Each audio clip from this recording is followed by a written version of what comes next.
I'm going to be reviewing an absolute classic today. Well, a classic in the killer kid genre. That is The Good Son. Evil has many faces, and this is just one of them. Now, let's set the scene. 1993.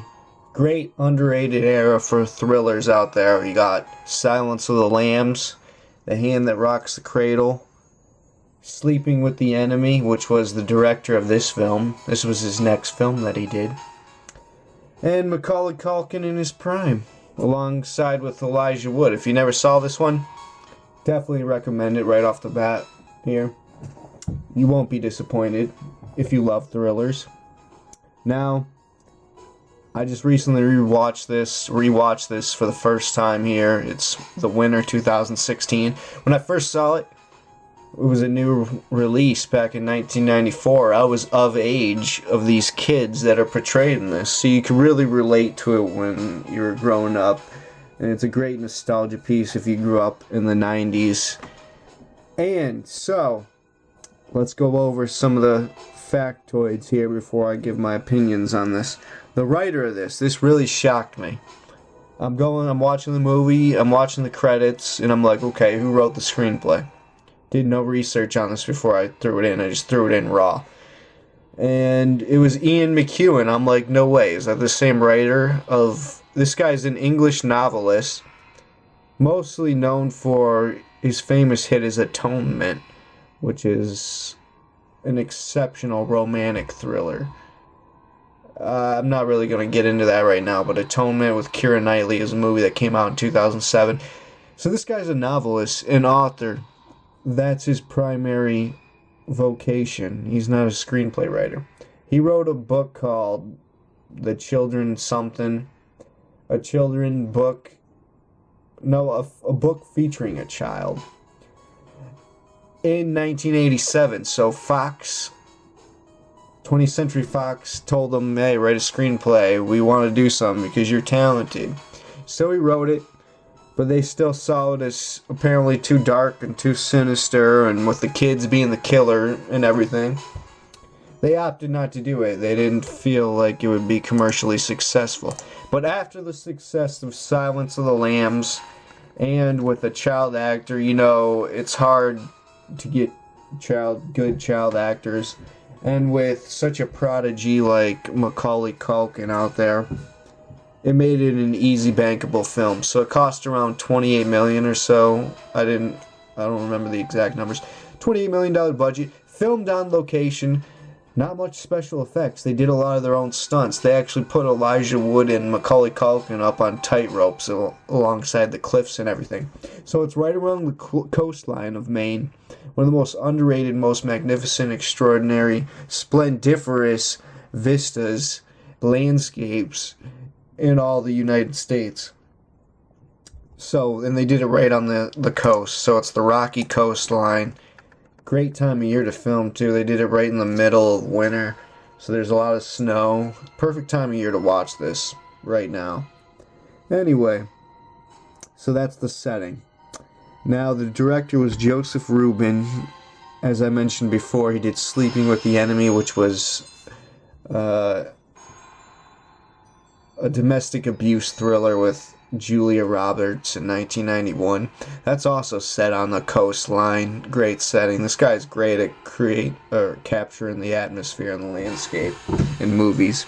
Anyway, he also directed The Stepfather in 1987.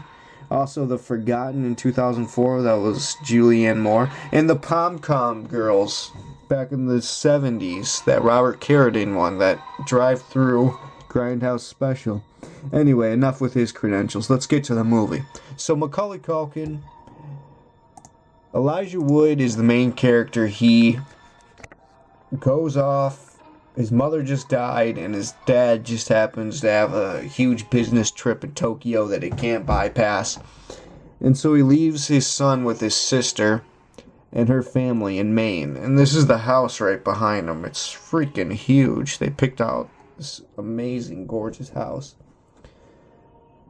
And he has a little sister, played by his Quinn Culkin, his little sister in real life, Macaulay Culkin's.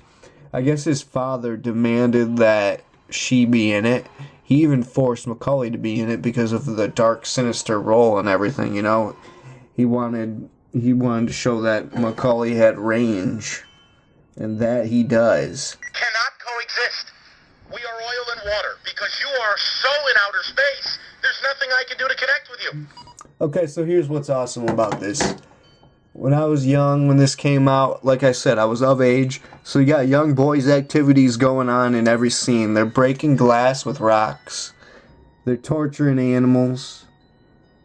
He's smashing the lobster. He gets more joy out of smashing a lobster and cracking the shell than any person should, you know?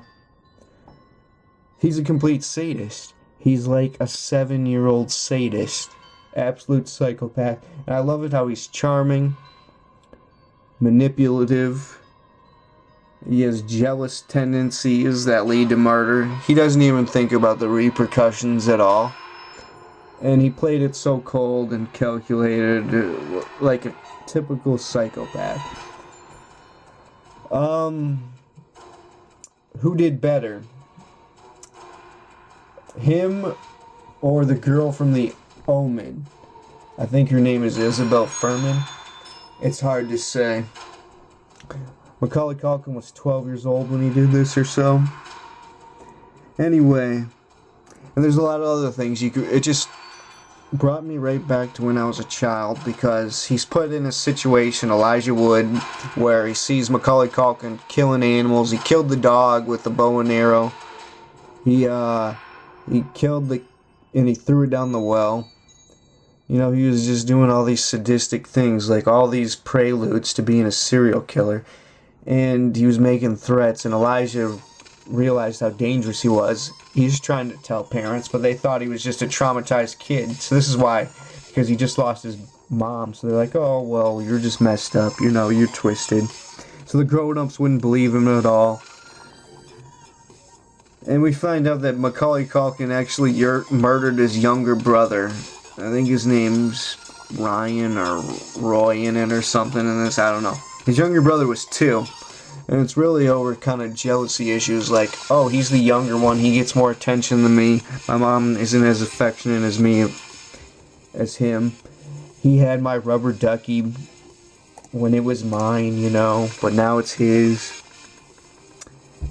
His exact quote when his mom confronts him when she finds the rubber ducky is, "It was mine before it was his." And they have this tree for it and everything. It's just classic. A-. Of course, could have been better, but still solid. It seemed to went by real quick. Like I said, the stunts were done by kids. They actually put them in harnesses and everything and ropes up in the tree. So there's no cheesy special effects. So you got a real authentic feel of the whole thing, you know? And the ending was just perfect, really poetically crafted, in my opinion. How it ends on the cliff where Macaulay Culkin almost pushes his mom over. She's in denial that he's a killer, but now she believes it. And so he's trying to kill her, push her over. And Elijah Wood intervenes. He tackles Macaulay Culkin. His name's Henry in it. So they're both dangling precariously from the edge. And then it's the mother's choice. Does she save her actual son, or does she save her nephew?